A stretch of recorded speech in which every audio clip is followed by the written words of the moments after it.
बिस्मिल्लाहिर्रहमानिर्रहीम। अस्सलाम वालेकुम नाज़रीन, आज के प्रोग्राम में खुश आमदीद और मैं हूँ आपके साथ मरियम खुर्शीद।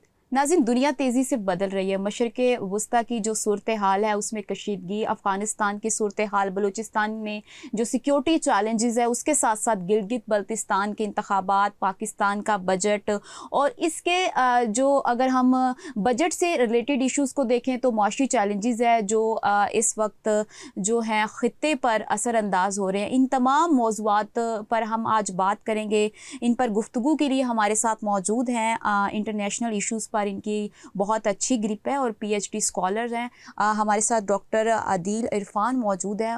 उनसे आज इस टॉपिक पे बात करते हैं। अस्सलाम वालेकुम। वालेकुम डॉक्टर साहब, पहले तो बहुत शुक्रिया आपके टाइम का। सबसे पहले हम बात कर लेते हैं कि सुबह जो है वोटिंग होनी है, गिलगित बल्तिस्तान में इलेक्शन है, किस तरह देखते हैं, क्या इम्पोर्टेंस है इनकी, और अगर कोई पार्टी यहाँ से जीत जाती है तो उसके लिए उसको क्या ऐसा करना चाहिए कि जो वहाँ पे जो लोग हैं, जो उनको इश्यूज़ हैं, उनके हल के लिए अगर वो कोई काम कर सकें तो।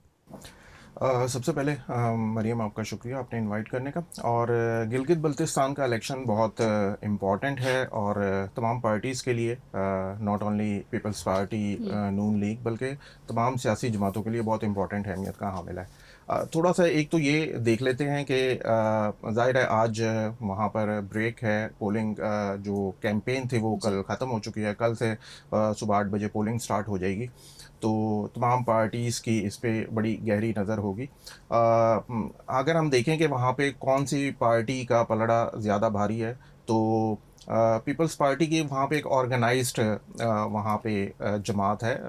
हम इसको ऐसे नहीं ले सकते कि तमाम पूरे गिलगित बल्तिस्तान में ही वो बड़ा ऑर्गेनाइज्ड होके चल रहे हैं, बट लेकिन स्पेसिफिक डिस्ट्रिक्ट में, क्योंकि 10 डिस्ट्रिक्ट में गालिबन ये इलेक्शन हो रहा है और 24 सीट्स हैं जिन पे इलेक्शन हो रहा है। और टोटल जो कैंडिडेट्स की तादाद है वो 396 है, और जिसमें 266 जो कैंडिडेट हैं वो इंडिपेंडेंट हैं, 7 ख़वातीन हैं और बाकी 123 के अराउंड जो हैं वो जो पॉलिटिकल पार्टीज़ हैं उन्होंने अपने कैंडिडेट्स खड़े किए। अच्छा, होता ये है हर इलेक्शन में कि जिस पार्टी की तरफ जो इलेक्टेबल्स होते हैं उनका पलड़ा, उनका झुकाव होता है, तो वो ज़ाहिर है वो ज़्यादा मजबूत पोजीशन में होती है। तो इस दफ़ा कंपैरेटिवली पीपल्स पार्टी की तरफ इलेक्टेबल्स का जो पलड़ा भारी है। लेकिन दोनों की जो इलेक्शन कैंपेन है, अगर आप उनका मवाजना करें तो जो नून लीग है, नून लीग हमेशा ज़ाहिर अपना इंफ्रास्ट्रक्चर और वो शो करती है और उससे उनका मवाजना किया जाता है, और ज़ाहिर है रूलिंग पार्टी को थोड़ा एज भी हासिल होता है जो कि इलेक्शंस होते हैं।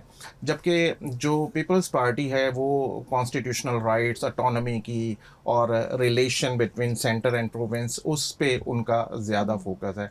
और ज़ाहिर है वहाँ पे आसिफा भुट्टो और बिलावल भुट्टो मौजूद हैं, और लोग जो मेरी गिलगित बल्तिस्तान के कुछ लोगों से बात हुई तो वो ज़्यादा इसको रिलेट कर पा रहे हैं बेनज़ीर भुट्टो के साथ, और ये वो थोड़ा उनकी आइडियोलॉजी के साथ कि यहाँ पे ये बड़ा एक अच्छा मुकाबला देखने में आएगा।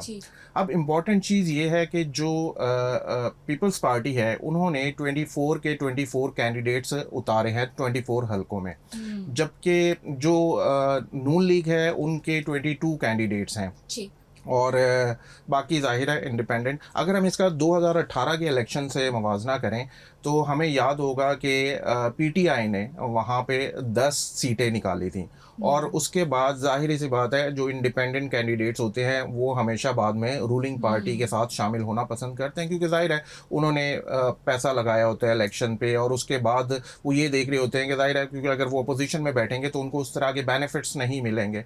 तो 7 जो इंडिपेंडेंट कैंडिडेट्स है वो रूलिंग पार्टी के साथ पीटीआई के साथ शामिल हो गए, तो 17 उनके पास सीटें आ गई थी, तो उन्होंने हुकूमत बना ली थी। जो इस दफ़ा के इलेक्शन है, अच्छा जाहिर सी बात है गिलगित बल्तिस्तान में भी कोई हम ऐसे नहीं कह सकते कि जनाब कोई एक पार्टी गवर्नमेंट बना लेगी, तो इस दफ़ा भी चांसेस यही हैं कि एक कोalition गवर्नमेंट बनेगी और वो जाहिर है आगे इसको लेके चलेंगे। लेकिन गिलगित बल्तिस्तान की हिस्ट्री बड़ी यूनिक है। आप देखें उसके साथ 4 कंट्रीज़ के बॉर्डर्स लगते हैं। ठीक है, इंडिया का बॉर्डर लगता है एक तरफ, उनके साथ चाइना का बॉर्डर लगता है, फिर अफगानिस्तान का बॉर्डर लगता है, लद्दाख भी उनके साथ लगता है।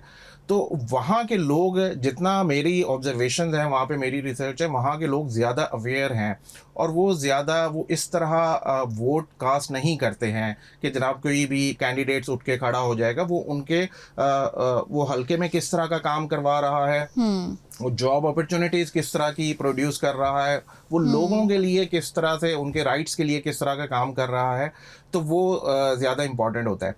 एक चीज़ मैं यहाँ पे बताना चाहूँगा कि देखें, गिलगित बल्तिस्तान का जो प्रोविंस है वो मिनरल्स की वजह से, टूरिज़्म की वजह से ज़्यादा फेमस है। बिल्कुल अभी तक मैंने किसी भी सियासी जमात को इस तरह की कैंपेन करते हुए नहीं बिल्कुल देखा। उन्होंने घर बनाने के वादे किए हैं। उन्होंने कहा है कि चूंकि सबसे मेन जो उनका इशू है कि उनको आईनी हकूक उनका दिया जाए, वो सूबा बिल्कुल बनाया जाए, बिल्कुल उसको वो नहीं किया जा रहा। तो वो जो बेसिक उसका सयाहत वहाँ पे सबसे ज़्यादा वहाँ पे लोग जाते हैं, तो उस चीज़ पे फोकस उन्होंने, जो पॉलिटिकल पार्टीज़ अपनी कैंपेन कर रही है उसमें, वो मेन चीज़ जो बिल्कुल आपने सही पॉइंट आउट किया है, वो उस पे फोकस नहीं किया जा रहा। जी बिल्कुल, क्योंकि टूरिज़्म एक ऐसा है जिसको ज़ाहिर है गिलगित बल्त वो एक अनटैप किस्म की अभी वो एक शोबा है।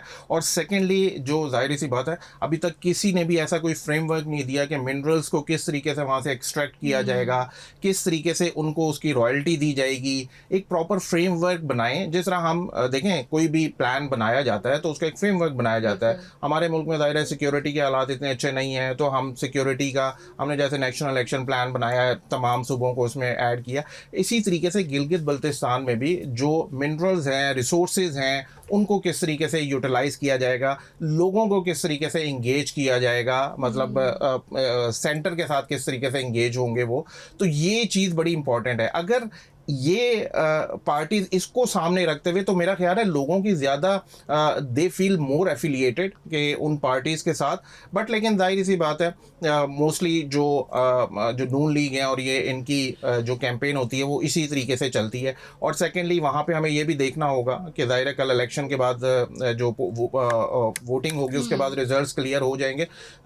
जो बाकी पार्टी है जैसे तहरीक-ए-इस्तेहकाम है, वहदतुल मुस्लिमीन है, इनका झुकाव जो बज़ाहिर यही लगता है कि इनका झुकाव भी पीपल्स पार्टी की तरफ है, क्योंकि एक दो हलकों में तहरीक-ए-इस्तेहकाम ने अपने जो कैंडिडेट हैं वो इनके पीपल्स पार्टी के कैंडिडेट्स के हक में उन्होंने बिठाए हैं।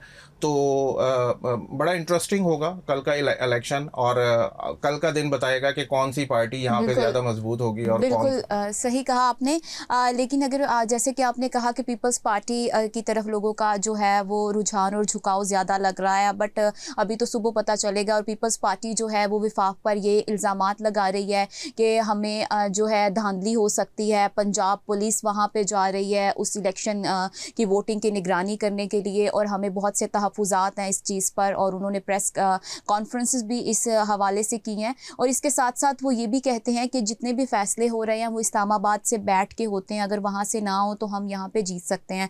लेकिन यही वो इल्ज़ामात चलते रहते हैं अनटिल के वो जीत नहीं जाते। जब वो जीत जाते हैं तो फिर ये सारे इल्ज़ामात धरे के धरे रह जाते हैं। लेकिन अगर मैं हिस्ट्री की बात करूँ तो हिस्ट्री में यही रहा है कि जो गिलगित बल्तिस्तान में जो इलेक्शन होते हैं उसमें हमेशा वफाकी हुकूमत ही जो है वो जीतती है। तो इस पे कितना इन्फ्लुएंस है कि अगर कल जो वोटिंग होनी है तो आपको लगता है कि वफाकी जो गवर्नमेंट है उसके पास चूँकि वसाइल भी हैं और वो उसको ऐसा उस तरह वो इम्प्लीमेंट भी कर सकती है, तो क्या उस पर इम्पैक्ट होगा इस चीज़ का?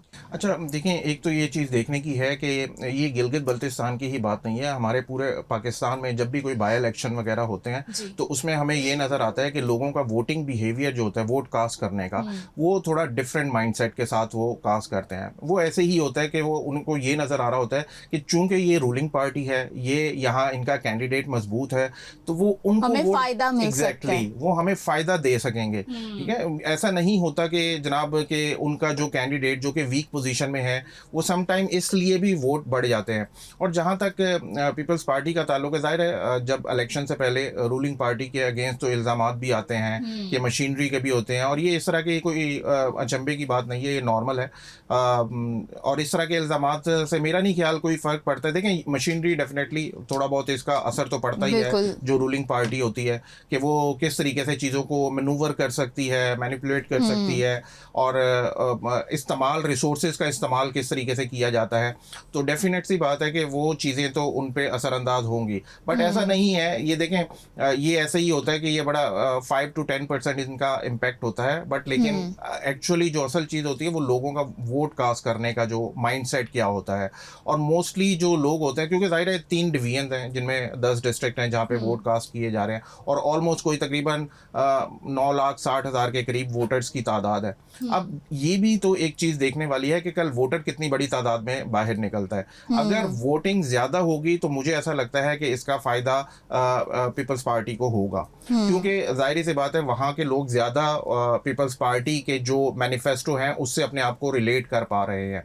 और अगर वोटिंग कम होती है तो ज़ाहिर है, देखें, जब वोटिंग कम होती है तो उस वक्त जो रिगिंग के और वो तमाम चांसेस बढ़ जाते हैं, तो उस वक्त उनके पास मार्जिन भी आ जाता है रूलिंग पार्टी के खिलाफ। तो बहरहाल जो भी सिचुएशन है वो कल ज़्यादा वाज़ेह होगी। बिल्कुल। गिलगित बल्तिस्तान की अगर मैं स्ट्रेटेजिक गेटवे की बात करूं तो इसकी इम्पोर्टेंस का तो जिसको पता है, जिसको इस चीज़ का नॉलेज है, आलमी ताकतों को अगर मैं इससे रिलेट करूं तो उनको इस चीज़ की अहमियत का पता है कि ये कितनी इम्पोर्टेंट है। और इसके साथ साथ जो हमारी मौजूदा गवर्नमेंट है और जो पार्टीज़ आती हैं जाती हैं, उनको इसकी इम्पोर्टेंस का पता है, और इसकी इम्पोर्टेंस की बेस पे ये कितनी जो है इस इलेक्शन में अगर कोई पार्टी जीत जाती है उसका कितना इन्फ्लुएंस हो सकता है और वो उससे किस तरह जो है वो फ़ायदा हासिल कर सकती है। ज़ाहिर सी बात है कि जो भी पार्टी, देखें, हमारे इस टाइम जो सेटअप चल रहा है मौजूदा गवर्नमेंट का, ज़ाहिर है नून लीग गवर्नमेंट में है, तो वो नून लीग यही चाहेंगे कि ज़ाहिर है उनका एक होल्ड स्ट्रॉन्ग हो। एक गिलगित बल्तिस्तान में भी अगर उनकी गवर्नमेंट बन जाती है तो वो ज़ाहिर है एक स्ट्रॉन्ग पोजीशन में ऑलरेडी हैं, वो मज़ीद स्ट्रॉन्ग हो जाएंगे। और अगर यही इसी तरीके से पीपल्स पार्टी का होता है तो पीपल्स पार्टी भी इसी तरीके से ये चाहेगी कि हम चूँकि उनको टफ टाइम देने की पोजीशन में आ सकें। लेकिन जो स्ट्रेटेजिक गेटवे की आपने बात की, ये बहुत ज़्यादा इंपॉर्टेंट है, क्योंकि ज़ाहिर है जब जो कंट्री, एक प्रोविंस है, उसको मुख्तलिफ बॉर्डर्स लग रहे हैं, ठीक है, तो वहाँ पे ज़ाहिर है आप सिक्योरिटी के मामलात भी उतने ही ज़्यादा वहाँ पे सख्त होंगे। और वहाँ पे जो वो इलाके, वो जगह जहाँ पे जिन पे हमने काम करना है, मिसाल के तौर पर जैसे हमने अभी पहले मिनरल्स की, रिसोर्सेज की बात की, वो उस पे उनका होल्ड हो सकता है।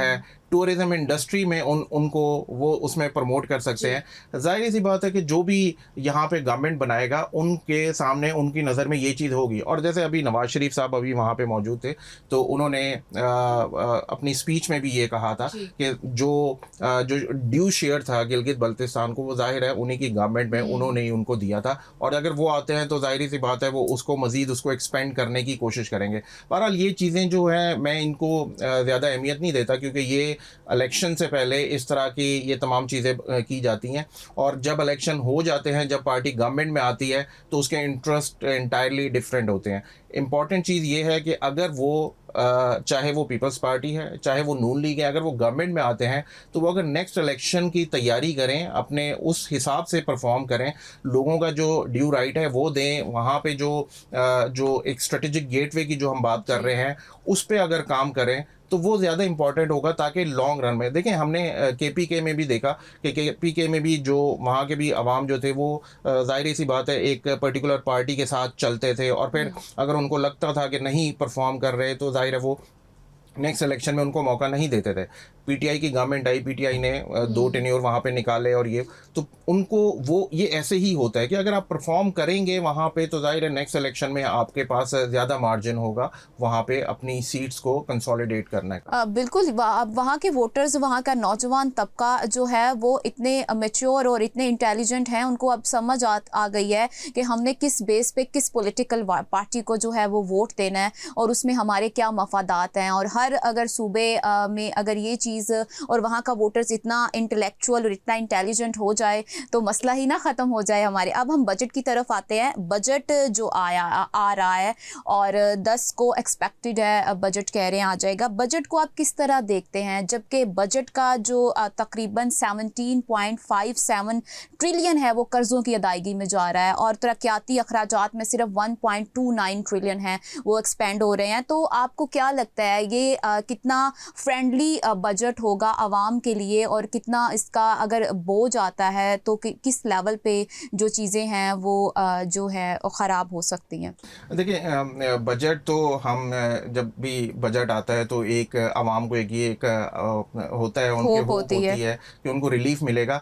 लेकिन हम अगर रियलिस्टिकली बात करें तो जाहिर सी बात है, हर आने वाला जो बजट होते हैं वो पिछले से आवाम के लिए टफ होता है, क्योंकि हम एक आईएमएफ के प्लान के अंडर चल रहे हैं और हमें वो तमाम चीज़ें पूरी करनी है जो कि ज़ाहिर है हमें वहाँ से डिक्टेट की जाती हैं। आप निगोशिएट तो कर सकते हैं, बट निगोशिएट आईएमएफ से उस तरीके से आप नहीं कर सकते कि जो आप आवाम के लिए इसीलिए बजट का जो आपने अभी बात की कि मेजर पोर्शन कर्जों की अदायगी में चला जाता है। 8.2 ऑलमोस्ट ट्रिलियन है जो कि इंटरेस्ट पे चला जाएगा। बजट का तकरीबन हाफ जो है ऑलमोस्ट हाफ जो है वो आपने इंटरेस्ट की मद में आपने उसको पे करना है। अगर आप 10 ट्रिलियन की बात करें तो ये इंटरेस्ट चला जाएगा। उसके बाद 2.6 ट्रिलियन जो है वो आपका डिफेंस पे चला जाएगा। ठीक है, तो मेजर पार्ट तो इधर चला गया। डिफेंसिव पॉइंट ऑफ व्यू से तो चले एक्सपैंड करना इटसेल्फ एक हमारे मुल्क की ज़रूरत भी है और जो इश्यूज जो अभी चल रहे हैं, इधर से हमारे इंडिया है उधर से अफगानिस्तान है, तो हम एक उस चीज़ में घिरे हुए हैं। बट कर्ज़ों के सूद की अदायगी के लिए आपको लगता है कि जो भी गवर्नमेंट आती है वो कर्ज़ पे कर्ज़ लेती है और फिर ये जो बजट होता है वो आधे से तकरीबन आधा वो उधर चला जाता है, तो ये रियासत फिर कर्ज चलाने वाली रियासत बन जाती है। डेवलपमेंट प्रोग्राम्स और बाकी वो सारी चीज़ें तो फिर साइड पे रह गई ना। नहीं, ये बड़ी अच्छी एक आपने पॉइंट रेस किया है कि जो जब हम कर्ज लेते हैं तो डेफिनेटली हम उसमें मजीद आईएमएफ के प्लान के अंडर दबते चले जाते हैं। अब ये देखें, ये जो अभी कमिंग बजट है इसमें 1.3 ऑलमोस्ट ट्रिलियन जो है वो पेट्रोलियम लेवी की मद में जो है इकट्ठा करना है इन्होंने टैक्स के लिए। आप देखें, जितना भी गवर्नमेंट का जो टैक्स कलेक्शन का जो एफबीआर ने फ्रेमवर्क बनाया है, ऑलमोस्ट कोई 15.5 ट्रिलियन जो है उन्होंने इस नेक्स्ट बजट में टैक्स इकट्ठा करना है। और उनमें मेजर पार्ट जो है वो सारा आपने जो नौकरी पेशा लोग हैं या जो आप प्रोडक्ट्स खरीदते हैं उनकी मद में जो आप टैक्स देते हैं, एक आम बंदे से कर्ज इकट्ठा किया जा रहा है, जिसकी वजह से क्या होता है कि आप जाहिर है आपको आने वाले वक्त में मजीद प्रॉब्लम का सामना करना पड़ता है। लेकिन जो आपका सवाल है कि बेसिकली हम कर्ज लेते हैं और कर्जों के बाद हम उनकी जाहिर है हमें अदायगी भी करनी होती है। आपको अपनी डायरेक्शन चेंज करनी पड़ेगी, आपको अपने उन तमाम चीज़ों पे इन्वेस्ट करना पड़ेगा जो कि बेसिकली आपके मुल्क के लिए फ़ायदा है, आपके लोगों के लिए फ़ायदा है। देखिए, हर गवर्नमेंट की ना अपनी कुछ प्रायोरिटीज़ होती हैं। जैसे नून लीग है, इंफ्रास्ट्रक्चर पे बहुत ज़्यादा फोकस करती है। ठीक है, आप अगर डेवलप नेशंस की तरफ चले जाएं, साउथ कोरिया, जापान, चाइना, यहाँ पे आप चले जाएं, इनका मेजर जो चंक होता है ना वो हेल्थ एंड एजुकेशन सेक्टर में होता है। एग्जैक्टली, जब आप एजुकेशन पे और हेल्थ पे स्पेंड करेंगे ना तो आपको वो जो यंग लॉट निकल के आएगी ना तो वो ज़्यादा मोर अवेयर होगी, उनमें ज़्यादा नॉलेज होगा, उनको पता होगा कि हमने मुल्क को कैसे लेके चलना है। ठीक है, जब आप आईएमएफ के प्लान के और एक देखिए, मैं ये नहीं कहता कि हमारा, चूँकि ज़ाहिर हर इलाके की, हर मुल्क की डोमेन डिफरेंट होती है। अगर आप हमारे मुल्क का अगर रीजनल डिस्कोर्स की मद में अगर उसका मुवाजना करें तो ज़ाहिर है हम एक डेवलपिंग नेशन हैं, हमारे पास जो अनएम्प्लॉयमेंट बहुत ज़्यादा है, पॉवर्टी भी ज़्यादा है, तो हमें इस तरह के प्लान भी लाने पड़ते हैं। जैसे कि बेनज़ीर इनकम स्पोर्ट्स प्रोग्राम है और उस पर भी आपको खर्च, आप अभी अच्छा बेनज़ीर इनकम स्पोर्ट्स से मुझे याद है कि बेसिकली आपको पता है कि अभी एक जो सूबों के दरमियान और वफाक के दरमियान ये भी बहस चल रही थी कि इनका जो तमाम बोझ हैं वो सूबे बर्दाश्त करें, वफाक क्यों बर्दाश्त करें। ठीक है, तो ये भी कि जो जिन्होंने ये प्रोग्राम स्टार्ट किए थे लेकिन बेसिकली, करंट गवर्नमेंट ये भी कहती है कि मौजूदा, अगर मैं वफाकी गवर्नमेंट की बात करूं तो वो कहते हैं कि बेनज़ीर इनकम सपोर्ट प्रोग्राम है इटसेल्फ ये कोई ऐसा जितना रिलीफ तो नहीं दे रहा लोगों को। अगर 2-3 महीने बाद अगर आप 15 से 17 हज़ार रुपए किसी को दे रहे हैं, सिर्फ ये तो अपनी आप वो सियासी वो चीज़ को चमकाने के लिए कर रहे हैं ना, आप तो लोगों को एम्पावर नहीं कर रहे हैं ना। एम्पावर नहीं ना कर रहे हैं कि आपने 2-3 माह बाद किसी को 17,000 रुपए या 15,000 रुपए, इससे क्या बनेगा? बिल्कुल, इटसेल्फ बिल्कुल। जो अभी ये महंगाई चल रही है, बिल्कुल। तो उस पे क्रिटिसिज्म तो इस पॉइंट ऑफ व्यू से आता है ना कि इटसेल्फ एक बोझ बन रहा है। आप उससे ज्यादा लोगों को स्किल्ड इतना कर दें कि वो इतना इससे डबल कमाने की पोजीशन में आ जाएं मंथली बेसिस पे, 3 माह बाद क्या उनका बनेगा? अच्छा, मैं इस चीज़ को थोड़ा सा गवर्नमेंट को इस जो है इससे थोड़ा सा इख्तलाफ करता हूँ इनकी इस राय। देखिए, हमारे पास बहुत से जो गरीब तबका है जो कि बिल्कुल गुर्बत की लाइन को टच कर रहे हैं, उनके लिए वो दिहाड़ीदार तबका है, उनके लिए चंद 100 रुपये भी बड़े मैटर करते हैं। वो डेली बेसिस पे अपना अनाज ले रहे होते हैं, डेली बेसिस पे उनको खुराक के लिए पैसे चाहिए होते हैं। तो नो डाउट ये पैसे बहुत कम होते हैं, बट कहीं ना कहीं उनको सपोर्ट मिल रही होती है। लेकिन ये बात जो है ना कि हमें लोगों को हम एम्पावर नहीं कर रहे, वो एक क्वेश्चन रेज होता है। बट लेकिन मुझे लगता है कि जैसे पंजाब गवर्नमेंट ने आईटी के प्रोग्राम लॉन्च किए, ई कॉमर्स के प्रोग्राम लॉन्च किए, ठीक है, लोगों को एम्पावर करने के लिए, उसमें बहुत से, क्योंकि मेरा खुद ताल्लुक एक एजुकेशन से, एकेडमिया से, तो लोगों को बहुत ज़्यादा उसमें स्किल्ड सीखने का मौका मिला है और वो बहुत ज़्यादा अच्छा परफॉर्म भी कर रहे हैं। इट डिपेंड्स आप अपॉर्चुनिटी को किस तरह ग्रैब करते हैं। बट लेकिन इंपॉर्टेंट चीज़ ये है कि जो देखें, अभी फिस्कल डेफिसिट जो हमने अभी करंट रिकॉर्ड किया गया है वो 3.6% ऑफ जीडीपी है, जो कि पिछले 21 सालों में सबसे कम है। ठीक है, हमारा फिस्कल डेफिसिट बहुत ज़्यादा होता था। क्यों कम है? क्योंकि ऑस्टेरिटी मेजर्स बहुत ज़्यादा लिए गए थे। ये मज़ीद कम हो सकता था, जो कि हमारे जो अशराफिया है, जो कि फ्यूडलिस्ट हैं, जो कि पॉलिटिशियंस हैं, जो कि ब्यूरोक्रेट्स हैं, ठीक है, वहाँ पे जो जितना ज़्यादा स्पेंड किया जा रहा है, तनख्वाहें बहुत ज़्यादा बढ़ाई जा रही हैं। आप एक आम जो एक नौकरी पेशा बंदा है, उसको देख लें कि उसकी तनख्वाह में कितना इजाफा होता है हर बजट में, और इन की जो तनख्वाहें हैं वो कितनी बढ़ती हैं। तो अगर आप थोड़ा सा ऑस्टेरिटी मेजर्स उस तरफ भी लें तो मेरा नहीं ख्याल के, और फिर दूसरी एक चीज़ जो है कि इन्वेस्टमेंट जो है, इन्वेस्टमेंट लाने के लिए आपको बहुत ज़्यादा एक स्ट्रॉन्ग मेजर्स लेने पड़ेंगे, not on in terms of security point of view. आपको मुल्क में हालात थोड़े से बेहतर करने पड़ेंगे, सिक्योरिटी सख्त करनी पड़ेगी, ताकि लोगों का ट्रस्ट डेवलप हो। जब तक लोगों का ट्रस्ट डेवलप नहीं होगा, आपके पास ना बाहर से इन्वेस्टमेंट क्या आनी है, जब मुल्क के लोग ही बाहर जाके इन्वेस्टमेंट करेंगे, ठीक है, तो आपको उन लोगों का भी कॉन्फिडेंस बहाल करना है जो 7 समंदर पार बैठे हुए हैं।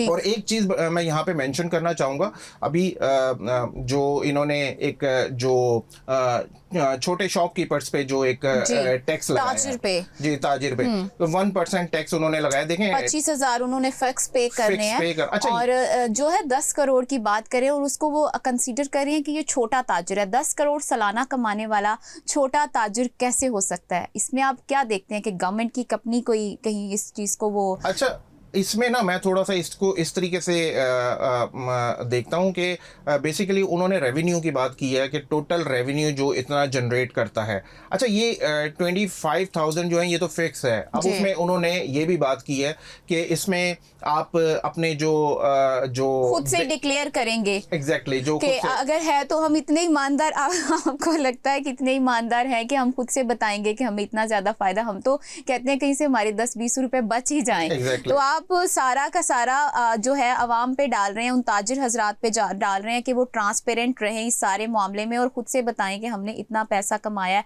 और हमारा इतना इस पे मजीद टैक्स बनता है और हम देंगे, और एक डिक्लेरेशन फॉर्म है उनकी मकामी ज़बान में होगा और वो उसको फिल करेंगे। और मतलब आपको लगता है कि ये क्या सिस्टम है, ये क्या ये काम करेगा? ये काम अगर गवर्नमेंट इसमें अपनी स्ट्रिक्ट पॉलिसी बनाएगी, जो फ्रेमवर्क तो उन्होंने जाहिर है कोई ना कोई बनाया ही होगा, क्योंकि कल मैं उनकी जो वो सिंध की जो चैम्बर ऑफ कॉमर्स है उनके प्रेसिडेंट की बात सुन रहा था, तो वो कह रहे थे कि सिंध जो गवर्नमेंट है वो तो इस पे एग्री है, वो वहाँ के ताजिर तो इस चीज़ पे एग्री हैं कि हम इसको एक्नॉलेज करते हैं, क्योंकि उनका यही मानना था, उनका यही कहना था कि बजाय इसके कि हम पे टैक्सों की भरमार कर दी जाए, हमें एक फिक्स अमाउंट बता दी जाए कि इतना टैक्स हमने देना है, ताकि हमारे देन में हो। ताजिरों के लिए इतना कम टैक्स, जो इतना पैसा कमाते हैं, हैं तनख्वाहदार तबके पे इतना ज़्यादा टैक्स, तो क्या ये उनके भी फिर बाकी सारे तबकात के लिए आप फिक्स टैक्स कर दें ताकि लोगों को पता हो कि हमने एक फिक्स टैक्स देना है? ताजरों को इस्तिस्ना इस तरह क्यों हासिल हो रही अच्छा, है? जो ताजिर है ना, मैं भी यहाँ पे एक चीज़ करूँगा कि ये भी एक छोटा ताजिर की वो बात कर रहे हैं, बकौल उनके कि जो छोटा ताजिर है उस पे उन्होंने एक फ्रेमवर्क बनाया है। मैं समझता हूँ कि जो बड़े ताजिर है ना, उनका फ्रेमवर्क डेवलप करना चाहिए, उनको टैक्स नेट में बिल्कुल। लाना चाहिए कि जो जो जिनकी इनकम का कोई हिसाब ही नहीं है, ठीक है, उनको आप टैक्स नेट में नहीं लाते, उनका एक फ्रेमवर्क बनाएं कि उनको आपको पता हो कि जनाब किसकी इनकम कितनी है। जो देखें, जो मैं अगर फ़र्ज़ किया महीने का अगर 10 करोड़ कमाता हूँ, मैं एक ताजिर हूँ, मैंने उसके हिसाब से टैक्स देना है, ठीक है, मैंने अपना डिक्लेयर ही 10 करोड़ किया हुआ है, और जो बाकी का जो पीछे इतना पड़ा हुआ है वो मैंने डिक्लेयर ही नहीं किया बिल्कुल हुआ, वही। उसका तो कोई हिसाब ही नहीं है। तो सही। आप मुझे उसी छोटे ताजिर में कंसीडर कर लेते हैं, जबकि बैक ऑफ द जो पीछे पता नहीं कितनी बड़ी गेम है। तो मतलब ये जो हमारा जब ये बजट ला रहे होते हैं, तो उसमें मेरा ख्याल है कि इनको इन चीज़ों पे ज़्यादा फोकस। एक चीज़ मैं यहाँ पे मेंशन करना चाहूँगा मरियम, देखें, हमारे जो बजट में जब भी टैक्सेशन की बात होती है ना, एफबीआर हमेशा वहाँ से टैक्स कलेक्ट करता है जहाँ पे ईजी होता है, ईजी टारगेट होते हैं। हमारा देखें, अभी आप देखें पेट्रोल की कीमतें बढ़ रही हैं, तो उन्होंने पेट्रोलियम लेवी पे कीमत में टैक्स इकट्ठा कर रहे हैं। फिर उसके अलावा जाहिर है लोग इलेक्ट्रिक पे, हाइब्रिड पे शिफ्ट हो रहे हैं, ठीक है, ज़्यादा लोग पेट्रोल ऑटोमोबाइल से उस तरफ शिफ्ट हो रहे उधर शिफ्ट हुए हैं, तो उन इलेक्ट्रिक गाड़ियों पे इन्होंने टैक्स हैं, बढ़ा उस पे दिया टैक्स बढ़ा दिया। भाई, 8 जिस पॉइंट चीज की डिमांड होती है उस पे टैक्स बढ़ा दिया जाता है। क्या ये कोई इंसाफ है? ये मैं वही बात कर रहा हूँ ना कि हम लोग ये अगर हम इसको प्रॉपर एक बजटिंग लैंग्वेज में बात करें, तो ये तो आप उन लोगों से टैक्स इकट्ठा कर रहे हैं, ये आप कोई कारनामा, कोई तीर तो नहीं मार रहे ना, कि मतलब आपने उन लोगों से जहाँ से आपको पता है कि यहाँ से यहाँ easily- डिमांड आई हाँ, आई है, यहीं पे हमने टैक्स लगा दिया। exactly. पेट्रोल पे लीवी बढ़ा देते हैं, पेट्रोल पे टैक्स नहीं बढ़ाते क्योंकि लीवी का कोई हिसाब नहीं होता, और जो है टैक्स है उसका डायरेक्टली आपको हिसाब देना पड़ता है, और आप बिल्कुल। उसको उसमें आता है। ठीक है, यहाँ पे ब्रेक का टाइम हुआ, ब्रेक के बाद वापस आते हैं, यहीं से दोबारा स्टार्ट करते हैं। Take a short break.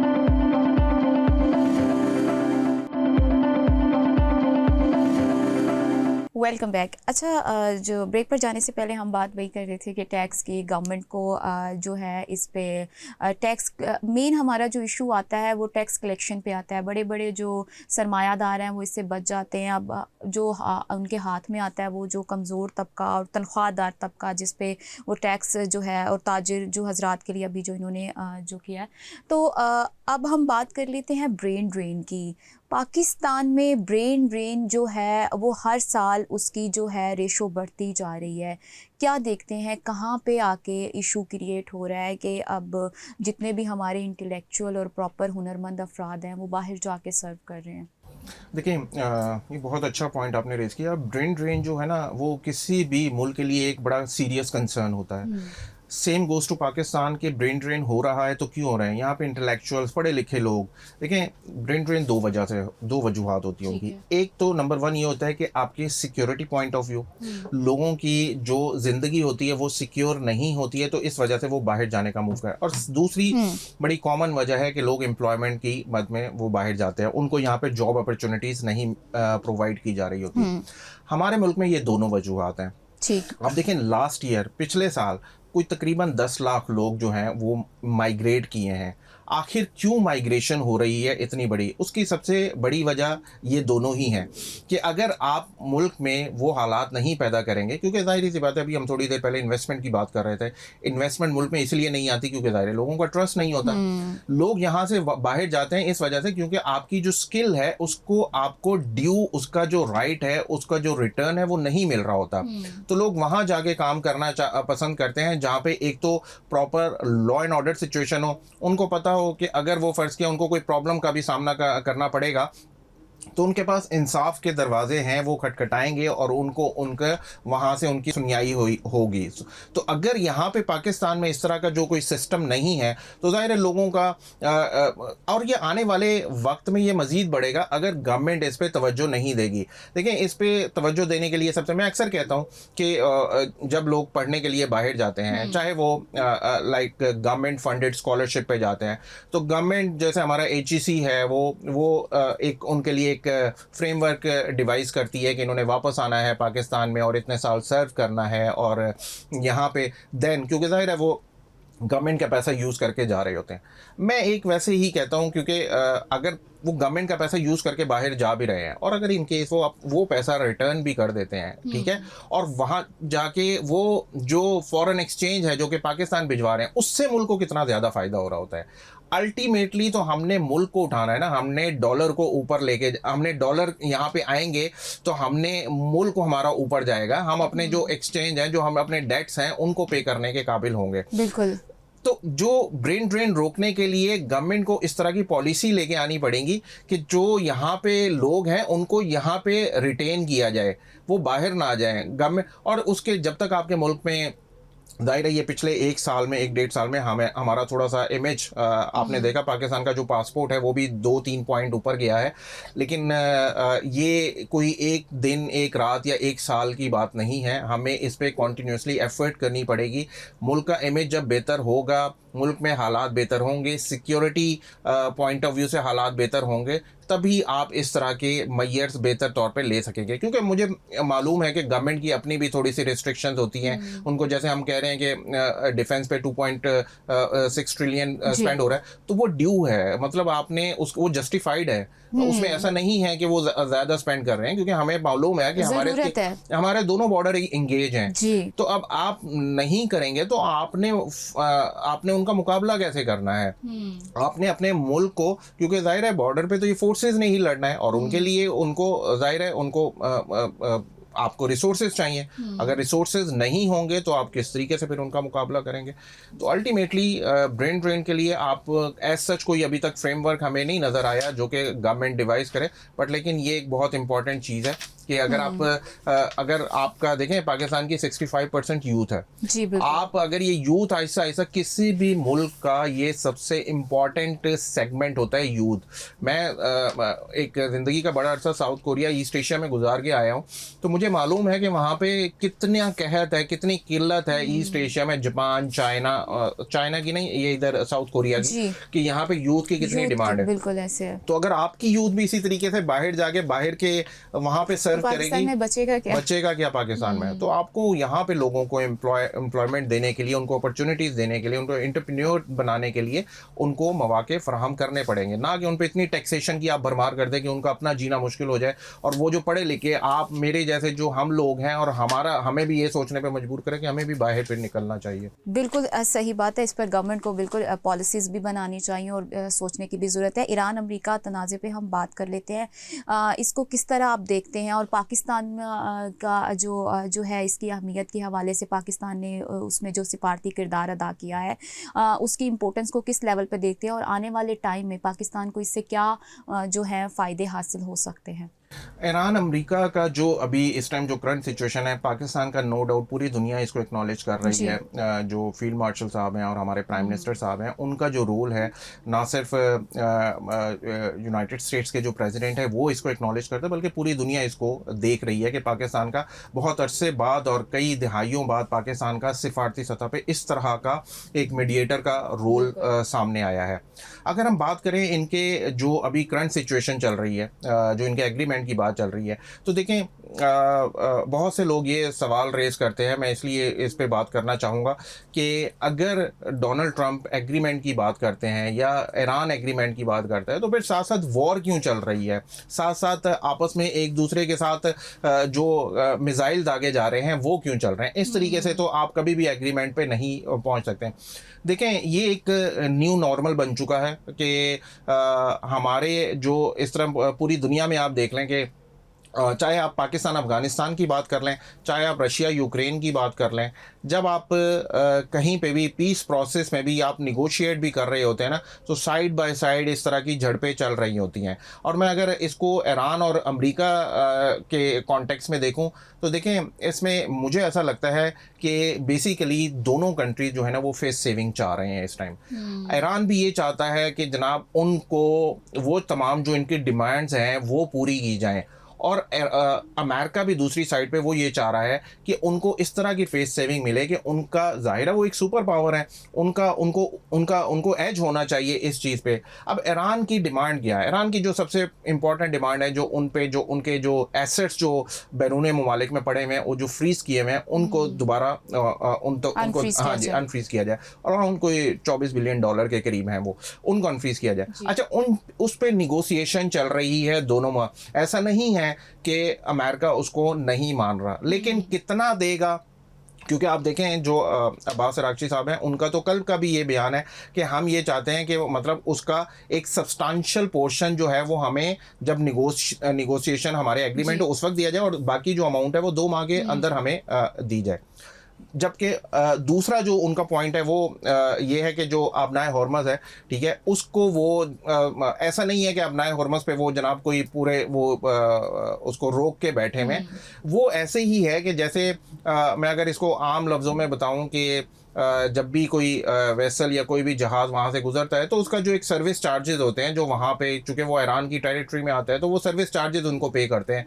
तो उस वजह से अब जो उन्होंने वो बंद किया हुआ है, वो इसी वजह से किया हुआ है, जब तक एग्रीमेंट नहीं होता तो वो बेसिकली इजाज़त लेके जाएँ। अभी आपने देखा होगा, ये 3 जून 2 दिन पहले की बात है कि वहाँ पे ईरान ने अमरीकी जहाज़ों को वहाँ पे निशाना बनाया है। तो क्यों निशाना बनाया है? क्योंकि ईरान के जो उनके सुप्रीम लीडर हैं, उनके जो एडवाइज़र हैं, मिलिट्री एडवाइज़र हैं, उन्होंने मोहसिन रज़ाई साहब जो हैं, उन्होंने बेसिकली ये बात की है कि उन्होंने इजाज़त नहीं ली थी, इस वजह से हमने उनको निशाना बनाया।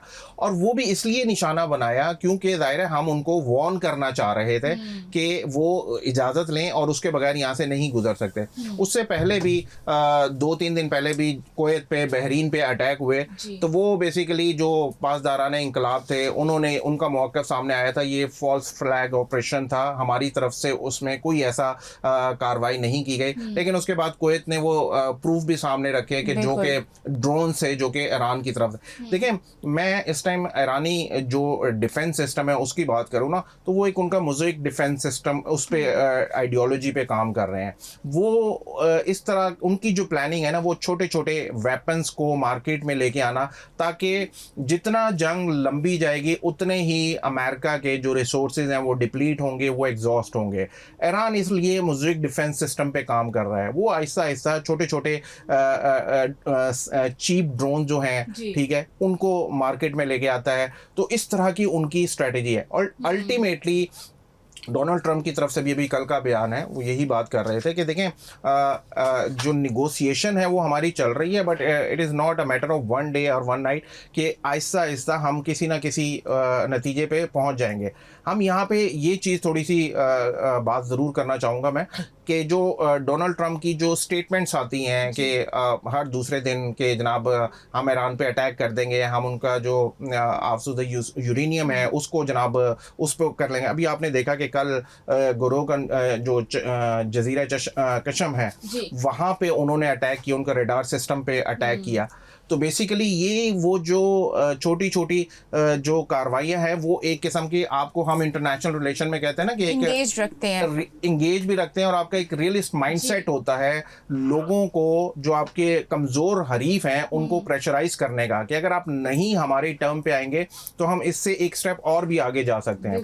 तो ये जो इस तरीके से हैं दोनों में। बट लेकिन मुझे ऐसा लगता है कि क्योंकि हमारे फील्ड मार्शल और जो प्राइम मिनिस्टर हैं, उन्होंने बहुत ज़्यादा कोशिश भी कर रहे हैं, और जो रीजनल पावर्स हैं, जैसे सऊदी अरेबिया हो गया और इधर लबनान हो गया, टर्की हो गया, इनको भी इंगेज किया हुआ है। तो सूनर और लेटर, बट लेकिन ये कोई ना कोई इनका एग्रीमेंट ज़रूर होगा, क्योंकि अल्टीमेटली जाहिर सी बात है, ना ये खित्ते के मफाद में है, और ना ही ये ग्लोबल पॉलिटिक्स जो है, ग्लोबल पावर्स हैं उनके मफाद में है। ये जंग लंबी चलेगी तो अल्टीमेटली ये जो इकनॉमिक कंस्ट्रेंट पैदा हुआ है, तो वो जाहिर है उस पर उतना ही ज़्यादा नुकसान होगा। बिल्कुल सही कहा आपने। अच्छा, इस जंग की वजह से ईरान ने ये साबित कर दिया है कि वो जो है वो कमज़ोर नहीं है, बल्कि आबनाए हुर्मुज़ को बंद करने की जो उसकी सलाहियत है उसको उसने वो नुमाया हुई है। तो आपको लगता है कि अब जो इसराइल और अमेरिका है, उन्होंने जो सोचा था, जो उनका माइंडसेट था कि अगर हम ईरान पे हमला कर देंगे और ये ईरान बिल्कुल कोलैप कर जाएगा और डाउन हो जाएगा और हमारी सारी जितनी भी शराइतां वो मान लेगा। अब उनको उल्टा उसका नतीजा देखना पड़ रहा है। और इसराइल को आप कहाँ पे देखते हैं, क्योंकि इसराइल अमेरिका को प्रेशराइज कर रहा है और अब जो ट्रंप है वो ओपनली आके इसराइली जो प्राइम मिनिस्टर नेतन्याहू है उनके बारे में जो है ओपनली आके मीडिया पे वो कह रहा है कि ये पागल है, इसने इस तरह के फैसले करवाए हैं। तो अब आप इसको किस तरह देखते हैं कि अब अमेरिका डायरेक्ट इसराइल के भी अगेंस्ट होता जा रहा है, तो ये कहाँ पे जाके चीज़ें आके स्टॉप होंगी? अच्छा, मैं नहीं समझता कि अमेरिका इसराइल के अगेंस्ट जाएगा या हो सकता है। मुझे लगता है कि ये बड़ा एक कॉमन चीज़ है कि किस तरीके से आपने अपने हरीफ को सब्जुगेट करना है, उनको नीचा दिखाना है। देखें, ये पिछले 4-5 दिन पहले ये जो कॉल लीक हुई और जिसमें जाहिर है डोनाल्ड ट्रंप नेतन्याहू के बारे में फरमा रहे थे कि पागल है और जनाब इस तरीके से उनके बारे में सोशल मीडिया पोस्ट पे भी उन्होंने उनके एग्जैक्टली वो फिर उन्होंने उस चीज़ को माना कि जी वो ये बात हुई थी और इस तरीके से। मेरा नहीं ख्याल कि वो बेसिकली एक, मुझे ऐसा लगता है कि एक तो जो उनकी गवर्नमेंट है ये जो डोनाल्ड ट्रंप है, अमेरिका में लोगों को थोड़ा सा कन्विंस करना चाह रहे थे। मुझे ऐसा लगता है क्योंकि जाहिर है वहाँ पे भी जो एक बैकलैश है 4 माह बाद, जाहिर है नवंबर ज़्यादा दूर नहीं है। और मेरा नहीं ख्याल कि डोनाल्ड ट्रंप किसी भी तरीके से या ये चाहेंगे कि इस जंग को और इस एग्रीमेंट को ज़्यादा लंबा लेके चला जाए। वो जितना जल्दी हो सके ताकि वहाँ की आवाम को भी एक रिलीफ दिया जाए, जो कि यूएस की लोग हैं उनको। अभी देखें, अभी एक सर्वे हुआ है कांग्रेस में, तो जो कि बेसिकली जो MIT यूनिवर्सिटी थी उन्होंने करवाया था और मोस्टली लोगों ने वहाँ पे ये राय दी है, तकरीबन कोई 266 लोग थे कि जो कि उन्होंने ये कहा है कि जंग बंद होनी चाहिए और ये जनाब इसके नुकसान में जा रही हैं। और इनमें बहुत से रिपब्लिकन्स भी जो थे, इनकी अपनी पार्टी के लोग थे जिन्होंने ये कहा है कि ये किसी भी तरीके से उसमें नहीं है। But here we can not rule out the elephant in the room which is who is Netanyahu. ठीक है, इसराइल को हम कभी भी रूल आउट नहीं कर सकते कि इसराइल ऐसा ही बैठा रहेगा। अभी देखें, अभी कल की बात है, लबनान पे किस तरीके से अटैक हुआ है और उन्होंने भी काउंटर उसका जवाब दिया है। इसराइल हमेशा ये चाहेगा क्योंकि जाहिर है उनका होल्ड इस खित्ते में बरकरार रहे। और मुझे ऐसा लगता है कि जो खित्ते के ममालिक हैं, जो मिडिल ईस्ट है, वो भी मोस्टली कंट्रीज ये चाहते हैं कि यहाँ पे इसराइल का होल्ड बरकरार रहे, क्योंकि अगर इसराइल, जाहिर है वो अमेरिकन पॉकेट में रहना पसंद करते हैं। जो अब्राहम अकॉर्ड है उसको वो जाहिर है उसके सिग्नेटरीज हैं, उसको मानते हैं बहुत से कंट्रीज, तो वो ये चाहेंगे क्योंकि उनकी इन्वेस्टमेंट, उनके जो वहाँ पे जितनी भी जो कि वहाँ पे प्रॉस्पेरिटी कह लें या उसको वहाँ पे जितना ज़्यादा लोगों की इन्वेस्टमेंट है, ठीक है, बाहर के कंट्रीज़ की, वो उसी वक्त होंगी जब उनका होल्ड बरकरार रहेगा। उनकी इकोनॉमी उसी वक्त चलेगी जब वो यहाँ पे रहेंगे। तो वो जो यहाँ पे अभी जो एक क्रॉस एक जो चल रहा है, आपस में जो एक जंग चल रही है, तो मुझे एक चीज़ ये भी यहाँ पे लगती है कि देखें, इसराइल हर उसकी ये कोशिश होगी वो किसी ना किसी तरीके से इस अमन को ख़राब करे। ठीक है, और अब्बास इराक्ची का भी अगर मैं बयान सुनूं और डोनाल्ड ट्रंप का भी बयान सुनूं, तो दोनों इस चीज़ पे एग्री हैं कि वो, अभी देखें 2 दिन पहले की बात है कि डोनाल्ड ट्रंप ये कह रहे थे कि आयतुल्लाह जो खामनाई है, जो उनके सुप्रीम लीडर है, ठीक है, तो उनके जो बेटे हैं अली मुश्तबा, तो उनसे हमारी जो मुलाकात है वो हो सकती है अगर एग्रीमेंट हो जाए। लेकिन अब्बास इराक्ची का कल का बयान है, वो कहते हैं कि ये बेसिकली एक खाम ख्याली है इस सिचुएशन में। ठीक है, या तो आप एग्रीमेंट करें या आप एग्रीमेंट या आप एग्रीमेंट ना करें। अगर आपने करना है तो आपने उसको रियलिस्टिकली उसके बारे में सोचें। और ईरान हमेशा ये कहता है कि सऊदी अरब हमारे साथ एक अच्छा रोल प्ले कर रहा है, सऊदी अरब के साथ मिलकर, और वो एक अच्छा उसको एलाय समझते हैं सऊदी अरब को। और अगर उन्होंने अमेरिका के साथ अगर एग्रीमेंट करना है, क्योंकि जाहिर है उनकी जो बेसिस हैं, जो अमेरिकन बेसिस हैं यहाँ पे मिडिल ईस्ट में, जैसे कुवैत में अड्डे पे जो अटैक किया है एयरपोर्ट पे उन्होंने, तो ऑल दो उनको इंटरसेप्ट कर लिया था उनके रडार सिस्टम ने, तो वो बेसिकली उनका काफ़ी हद तक ये मानना भी है कि बेसिकली ये खुद करवा रहे हैं और यहाँ पे इस तरह के हालात पैदा किए जा रहे हैं ताकि लोगों को ये दिखाया जाए कि जनाब ईरान खुद सिंसियर नहीं है। बिल्कुल सही कहा डॉक्टर साहब। हमारे प्रोग्राम का वक्त ख़त्म हुआ चाहता है। बहुत शुक्रिया आपके टाइम का। आज के प्रोग्राम से इतना ही, मुझे इजाज़त दें। अल्लाह हाफ़िज़।